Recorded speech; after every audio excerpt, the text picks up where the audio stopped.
হ্যাঁ পানি গরম করে রাখি দিয়েছিলাম তো এই আটার ভিতরে এখন দিয়ে দিলাম। গরম পানি তো আজকে তো লড়া যাচ্ছে না এক কেরাটা রে। হ্যাঁ আপনার তাওয়া উঠে দেন। বুড়ো দাদা তো দাদা উঠে দিলাম মেজবানি রান্না করবো তো।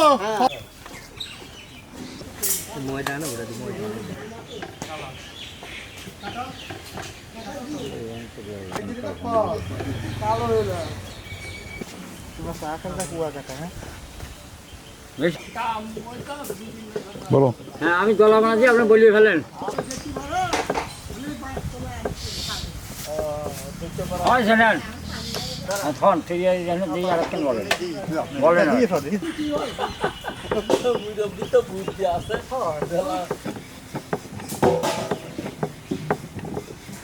3 মাসের 3 মাসের কোথায় গেছিল আমার আবার চোখ লাগানো লাগবে।